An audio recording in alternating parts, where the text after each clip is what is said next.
محمد کا خدا ہے اللہ۔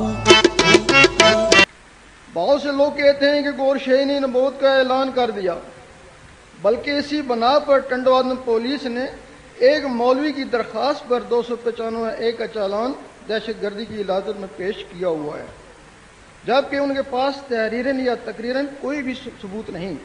کچھ اخبار والوں نے یہ شیطانی کری تھی، جس کے بعد انہی اخبار نے تردید بھی شائع کر دی تھی۔ جو لوگ بلا تحقیق یا دانستہ کسی پر کفر کا غلط بہتان لگاتے ہیں، وہ خود کفر کے زمرے میں آ جاتے ہیں۔ کافر بے ایمان کو بولتے ہیں۔ غیبت، بہتان، حرص و حسد اور بخل وغیرہ سے ان کے بھی ایمان خارج ہو جاتے ہیں۔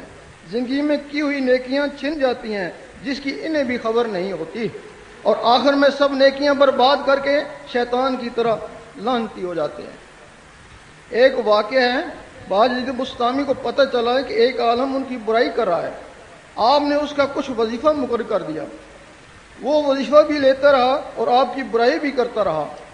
ایک دن اس کی بیوی نے کہا کہ نمک حرامی نہ کر، یا ان کی برائی چھوڑ یا وظیفہ چھوڑ۔ اس دن کے بعد اس نے باز یزید رحمۃ اللہ کی تعریف کرنا شروع کر دی۔ جب آپ کو پتہ چلا کہ اب وہ تعریف کر رہا ہے تو آپ نے وظیفہ بند کر دیا۔ پھر وہ عالم باز یزید کے دربار میں حاضر ہوا کہ جب میں آپ کی برائی کرتا تھا اس وقت آپ مجھے وظیفہ دیتے تھے، لیکن جب تعریف کرنا شروع کی تو آپ نے وظیفہ بند کر دیا۔ آپ نے فرمایا اس وقت تو میرا مزدور تھا، تیری ناحق برائی سے میرے گناہ جلتے ہیں، اس کی جگہ تیری نیکیاں آ جاتی، میں اس کی عوض تجھے معاوضہ دیتا، اب تجھے کس چیز کا معاوضہ دوں؟ بہت سے لوگ کہتے ہیں کہ گور شاہی نے امام مہدی کا اعلان کر دیا، بلکہ پچھلے دنوں ریگز انٹرنیشنل لندن کی طرف سے بھی جنگ لندن میں مہدی کا اعلان ہوا۔ یہ خیال ان لوگوں کے اپنے ہیں جو انہوں نے اپنے مشاہدات یا تجربات کی روشنی میں بیان کیے، صحیح بھی ہو سکتے ہیں اور نظروں کا دھوکہ بھی ہو سکتا ہے۔ بہرحال اس کا جواب وہی دے سکتے ہیں۔